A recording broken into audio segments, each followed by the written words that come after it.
wana abantu de bampa ku ssente. So mbebaza abandabira ebweru weggwanga America, UK, Europe n'abandabira wano munda mu ggwanga. In fact no mulimo gwennina era nagufuna because of social media. Ile muniro sangera tebandi ntegedde kwati Junior jali omugenzi sima yagamba nga waniko omukono bakulabe. Waniko omukono bakulabe. Kale naffe tubeera wano nga tuwanika mikono munne batukoleki batulaba ate tufune ekisingako. So nenga mbagala nnyo baganda bange namwe abatanjagala. Junior, tell us about Niger and ECOWAS. Mpayirwe patience gwa chimbuziza. To Junior, tell us about Niger and ECOWAS. Okay. Waliyo ku mugwanga lya Niger, president yali aliko bamujjako amajene gawamba obuyinza. Kyekibuzo patience kyombuziza ndoza kantandikirawo. President wa Niger yajibwako amajene gawamba obuyinza. Era amajje kati obuyinza gabuyina. Wadde omukago ogutaba amawanga ga West Africa oguyitibwa ECOWAS. ECOWAS mukago ogutaba amawanga ga West Africa naye guli purely economic, gwa byanfuna si gwa byamajje. Gwavaayo ne guvumirira government oba amajje mu ggwanga lya Niger okuwamba ki? Okuwamba president oyo omukago gwa ECOWAS. No, nesi zonna zavumirira kweno. Remember abadde bagoberera ensonga Niger si yesoso okuwambibwa mu West Africa.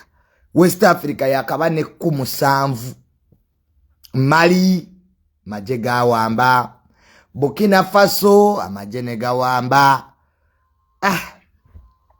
Amawanga gali awo gawerako ku 7. Naye jukira eggwanga lino lya Niger lina mineral ezimu kuzisinga okubeera important mu nsi yonna, uranium. Era Niger mu nsi yonna ekwata kya 7 mu mawanga agasinga okusobola uranium.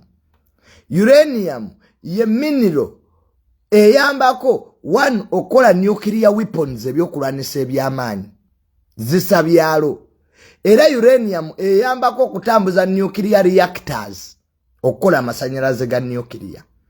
So Niger eyina uranium. Ebimu ku minerals zisinga okubeera eza ba superpower bonna mu nsi yonna banoonya mineral eno yonna weebeeri. Tuvula amawanga nga Congo gaganya okutereera ezimu ku mineral uranium ono yavaako obuzibu. So ne Niger muyina. Nekisiwa kwewunyisa uranium wa Niger abadde agenda France, eggwanga lya Bufalansa lye libadde lisinga okumutwala. Ngera waliwo n'engombe yavumbulwa balubu 3 ezaake France 2 Niger yabaza Niger yeyambako. So Niger eno it is a very important country to France via energy. Kubanga nuclear facilities France mwejja amasanyalaze aga nuclear uranium ava Niger. So kakati France yanyize. Kibuzo kino patience gwa kimbuziza era kyendi mu kwanukula. Nga bajjeko government mu ggwanga lya Niger, president aliko n'awambibwa amajene geddiza obuyinza amajje kye gasoose okukola ku suspendinga buli mineral eva mu Niger egenda mu mawanga amalala. So kino kyanyiziza France, eggwanga lya Bufalansa.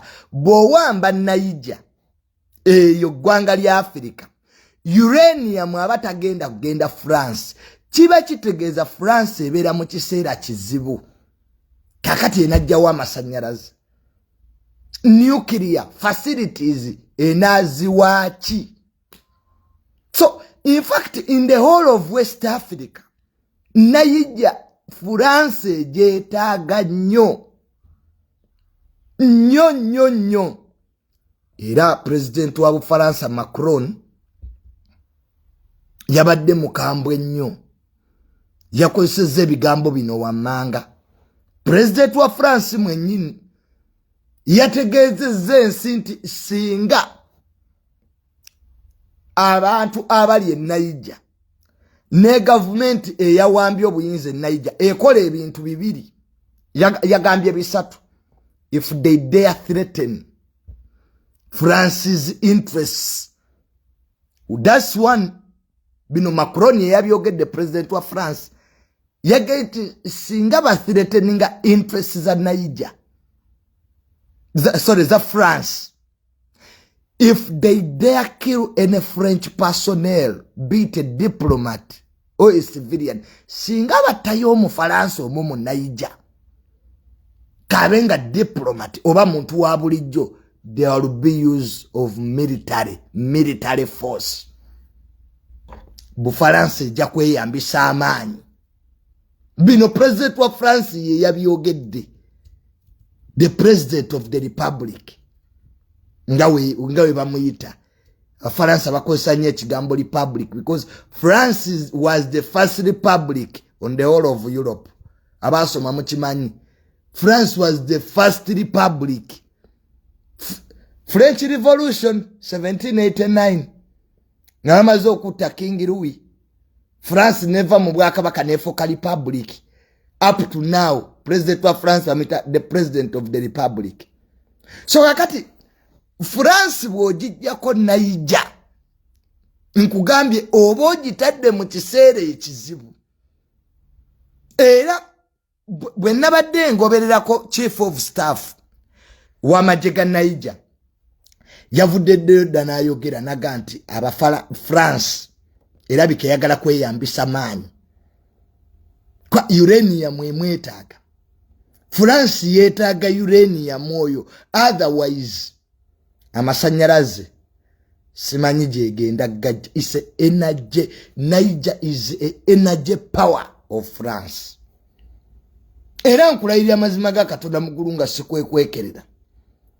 Singa Niger tejjaawo kye bayogedde to suspend raw material eyo, France egenda kweyambisa amaanyi. Remember ECOWAS ogwo mukago gwo gwamaze dda mu lukuŋŋaano olwatule Nigeria, because mu ECOWAS Nigeria yesinga amaanyi. Mogwo omukago gwa West Africa, Nigeria has the last say. Yeina sente, Nigeria yeina amagye wadde these days eri stretched erwanisa Boko Haram. Nenga Nigeria is a powerhouse in ECOWAS. Kakati era tekikonsa ati olukuŋŋaano oluteesa ku Niger lwatuula Nigeria. ECOWAS nesalawo omulundi ogwo. ECOWAS yasalawo. Nemu bye yasalawo, one was to suspend Niger. ECOWAS tegenda kukolagana na Niger mpaka nga president yawambibwa bamutaddeko. Tu ECOWAS kye yayogera kyefaananyiriza ne France kye yayogedde, a military force. ECOWAS naye ekyokozesa ekifuba ezzeeko president mu ggwanga lya Niger yakyogerera kyekisooka ku list. Nebawa ne ultimatum oba ya nnaku 15 nga president bamu ECOWAS yawa abawamba government Niger zali nnaku 15 bazeeko mangu president gwe bajjako. Oba si kyo ECOWAS egenda kukozesa ekifuba emuzeeko. Kati remember ECOWAS ogwo omukago France yegulye emabega. ECOWAS ye mwana, France ye taata. Kati era ECOWAS bye yateesa tebyawukana na France bye yagala. Because yo France kyesinga okufaako is uranium. Soka weebuuze kuzibaddeyo mu West Africa nyingi nga ECOWAS esirise. Emali ku yaliyo. ECOWAS nesirika. Bavaayo ne bagera ne basirika. Lwaki we kyatuuse ku Niger? ECOWAS yagala kukozesa kifuba. Burkina Faso ku yaliyo. ECOWAS nga yasirika. lwaki we kyatuse ku Niger ECOWAS yagala nakozesa kifuba interests za France uranium interests za Bufaransa okitegedde kyenkugambye kakati bino byonna bigenda maaso mbuuza oli yeyambuzizza ekibuuzo kyenziramu omanyi bino byabasoma bokka buno bu video kati bwabasoma abatasoma njabakolera akamwe ku TikTok edda mugira mulindako kakati osobola okumbuza nti ne Technocrat Jr bino nga bigenda maaso America ng'esirise ebintu bibiri America lwaki tena yanuku America yayanukudde of course nevumirira ku nefa abamanya America sibweto bwe yanukula America ekisooka eina base enene mu Niger eya drone bagizimbe yo mu ddungu in one of the hardest places America giyateka drone base ya drone mu Niger ya reconnaissance abamanyi intelligence mukimanyi to gather information ka ekitundu kya West Africa kirimu abayekera banji there is Boko Haram there is ISIL there is Al Qaeda bonna bali awo so kati America yaziba base nene ya drone mu Niger eya drone America ina abajasa abasoba mu 100 mu Niger naye America erabika enyumirwa ebigenda maaso mbuuze etya ever since kuzino zibaddewo mu West Africa America ebadde reluctant to act America naye eringa eyagala amaanyi ga France gakendeere jukira America ne France babadde balina obuzibu ku policy nga France yegamba Europe erina okubeera independent ekole n'amagye agaayo okay basigale mu NATO nenga Europe eri independent remember n'olutalo lwennyini olwa Ukraine France yali teruwagala dweyingizaamu era President Macron yomu kuba president ng'olutalo lwe Ukraine lwakatandika eyagenda mu Russia ateese kakati America naye eringa egamba nti otyo France webe efiiriddwa Burkina Faso efiiriddwa Mali efiiriddwa Niger ezimu ku mawanga agabadde gaziwa minerals zino France zesinga okwetaaga because uranium Niger gweyina akola amasanyalaze ga nuclear uranium akola ebyokulwanisa bya nuclear name space industry kubuukisa bizungirizi uranium ono bamwetaaga kati bw'okwata ku Niger oba okubye France omuggo kwa space industry egenda kubeera affected the energy sector in France is going to be affected kati America lwaki tekyagala of course in America yennyini eyagala France enafuwa esigalenga muwulize eri America this what Americans want kyowadde yali reluctant bo batunuulira bitunuulire ko emali tebalina kye baakola America enkula y'amazima ga Katonda mu ggulu. This is one of the first times, by the way, in history when the banga French interests are threatened and America doesn't act. Mujjukira olutalo lwa Suez abasoma history Abdul Nasser president wa Egypt yagala Suez Canal. Abdul Nasser jukira sente zaali zazimba Suez Canal Bangereza na Bafaransa be bali bazibawa ngera Egypt inamu emigabo nenga emigabo egisinga gyali gya Bungereza na France. Abdul Nasser n'abagoba president wa Egypt the Suez War abasoma history bino byabasoma mwabali ku TikTok abatasoma nja kuddedda buno bwabasoma bokka bwenkola kati bwagala Suez Canal bwati. Of course America and Britain had France and Britain had to act plus Israel je tusoma mu history as the bachita batya that war manyini na history mungi mutwe ebimu part aggression because they were three countries Egypt, France, Great Britain and Israel nga balumba Abdul Nasser.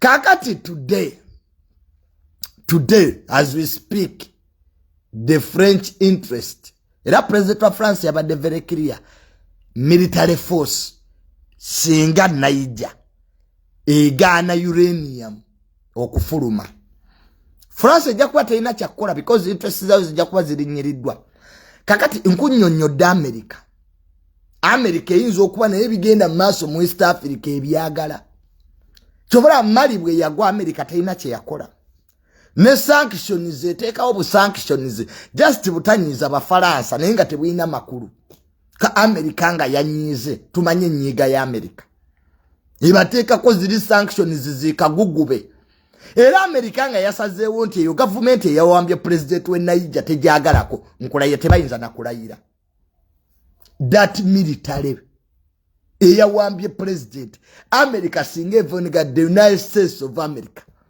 has refused this government and the military action is going to take place nkulayirira na America iyo yesirikidde eyagala Abafaransa babonebone kakati that's what I think, that's my opinion because the Americans are reacting, they even have a base there. France omuntu asinza ofuna mu mbeera eno ku West Africa ebadde Russia yesinza ofunamu era we wetegereza abeekalakaase Niger abawagira bana ab'amagye abawambye government bakutte bendera za Russia yasinza ofuna mu bino byonna jukira Burkina Faso France bagigobayo government kati zikolagana na Russia Wagner group Jerry Bawagner mercenaries Mali the same thing happened Abafaransa babagoba ne babaga mutika majega muve wano still Mali yagenda wa Russia the same thing has happened Niger still ereri mugoba Abafaransa Abalasha bayingirewo so the Russians are very happy, they are very happy. But they are now feeling the vacuum which was really being occupied by the former colonial power France. Era wakati okulanisa ba Al-Qaeda, ISIL, bano bagundi be babiri Abalasha Wagner group yeri balwanisa. Kyokka okumanya Russia amanyi gajeyongedde ne Sudan gye bali mu lutalo. Those Russians under the Wagner group. Wagner mercenaries. So Russia yefunyemu of course France yesinza okufirwa losing 3 colonies. No firwa Mali. No firwa Burkina Faso. Kati France efiridwa Niger. But of the 3 Niger is the most important one. Kubanga yeina uranium. Niger ya musanvu munsi yonna. Mu mawanga gasinga okuba ne uranium. Nekisinga okwewunyisa 80% agenda France. Katwaki France tenyigi. Lwaki France te acting militarily. Era nkubuulira bino. I'm telling you. As a researcher. France will be. Ku ECOWAS ne France wali wagenda okosa military action. ECOWAS kye yabawadde naku 15 nga bazizaawo president. Naye ku Mali ECOWAS teyabibawa.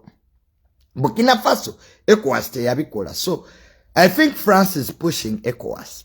They want a war with Niger. They have to protect the uranium deposits. Uranium kwa France amasanyalaze nagajjawa. They are using nuclear energy. So that's it. Ndoze chibuzo chonchizemu. Patience chewambuziza about the nkunyonyodde ba superpower bonna abasatu. Who benefits what? Who loses what? Russia is the biggest beneficiary.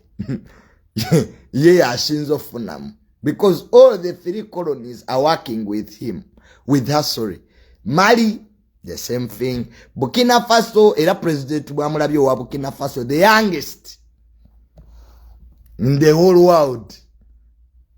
So, we have a day Russia, Moluchiko. Awonga mvudeo. Msonga cheriwo. Mugwanga, bangaye mukwano gwange, nalabyeko mukwano gwange Frank Ntambi. Ngagambo Gravity Omutujju. Is it true that they were talk about Uganda and Serbia? Okay. Emusiriche ugambo tya muganda. Gwambo za ku Uganda ne Serbia. President Museveni yasokera Russia nadde Serbia. Serbia kye nategeddeko is economical byanfuna.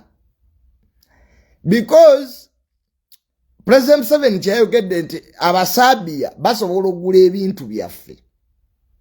Kwa President Museveni kyatayagala kati raw materials kufuluma wano. Amawanga g'abazungu kye gaagala tugawe raw materials go gatukolera ebintu ate tubigule. Gwe ensi ki gye wali olabye ng'eyina timba kyokka ate entebe ezigula China. Uganda kyerimu. We have every raw material. Noga nti tuyina every fruit ekola wine kyokka tulinda France etukolere. Ekyo President Museveni kyayagala okulwanisa. Babigule wano ewaffe nga biwedde. Takyayagala kutunda raw material n'emu. Kati Europe bw'otagiwa raw material egenda kugwa. Europeans have been surviving on African raw material. Boy bamalo tukolera wine nga bazitutunza. Kakati baba Serbia bagamba they can buy our commodities. Which Europe can't. Europe teyagala kutugulako bintu, yagala materials affe. Egende tukolera engoye. Nenga raw material cotton yava wano. That's why the president was in Serbia. He said that these ones can buy our commodities. They don't want to buy our raw materials. Kat yo Europe yagala raw materials. Tukolere entebe mu furniture waffe. Ate bamale babituguze luyale. Nosange gwanga ngalina amaliba nenge nga tutuzigula Italy. Nga maliba gonna tugaguza Italy. This animal skin entezamu. Amaliba gente. Ne batuguze nga tukusente nyingi. Lwaki tetukole engatto zaffe. Europe netugulake awe wali obuzibu awo. Awo. So ebyo hamu byagamba. Mwami hamu yakola agro processing facility kuteekako added value ku bintu.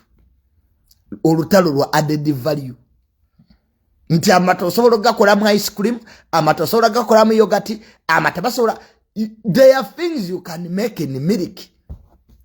Ebintu byonna ebisinga bikozesa mata. Neffe baagala amata tugakame tugabaguze.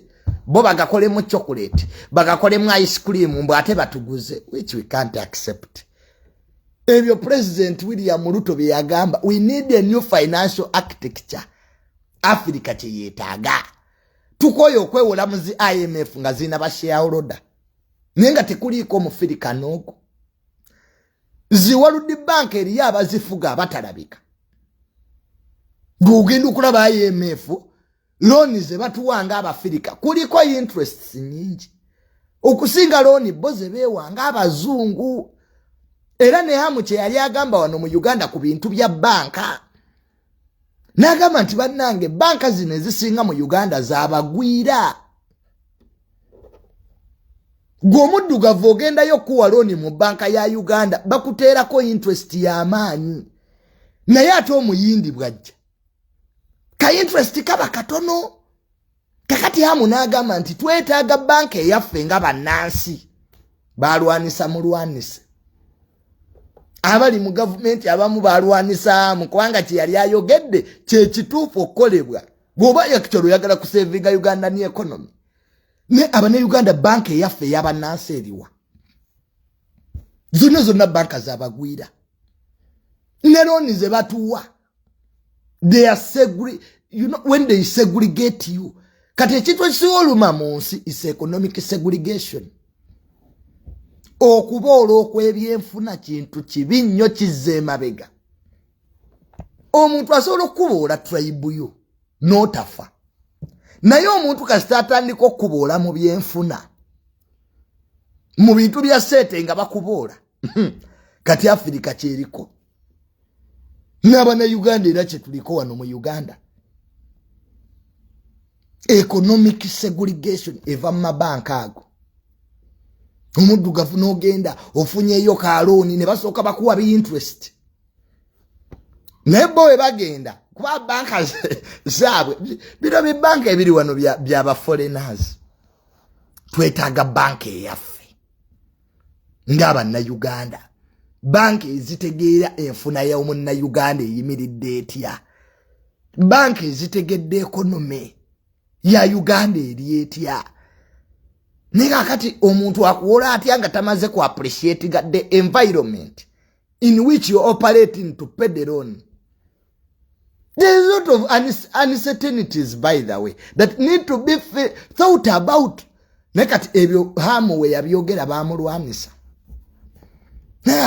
Hamu byoyogera bitufu naye lwaki obyogera manyi ekizibu kya Uganda paka Junior byoyogera bitufu naye tetwagala nsi ebimanye kuba abatufugidde nnyo mu butamanya bingi nnyo bye bataagala tumanye ngera woyagala obyogerako ku mativi n'amalediyo enkya tebakuza baga Junior ebirowoozo byo birungi nnyo naye bakama baffe tebabyagadde kyobula I rarely go on radios and TVs nze manyi banyiniso beba beneficiary mu confusion eriwo abantu bafuna nnyo mu butabanguko where there is order people don't benefit.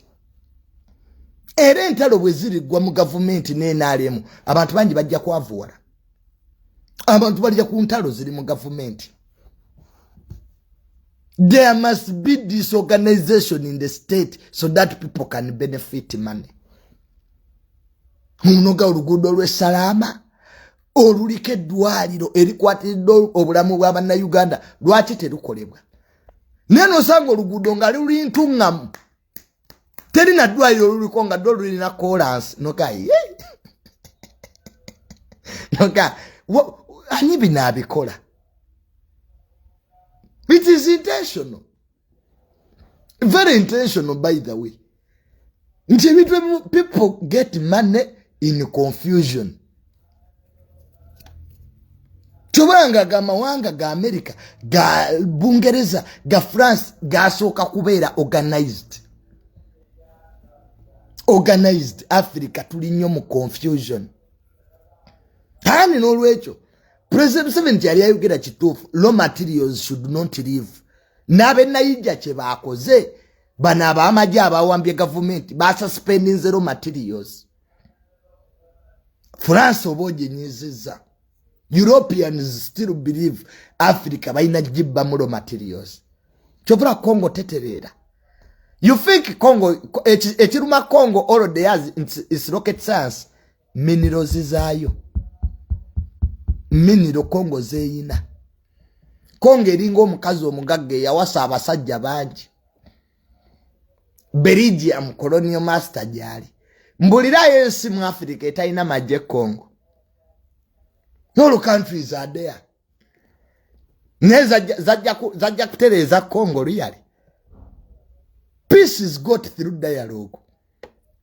Peace je balwana entalo ria.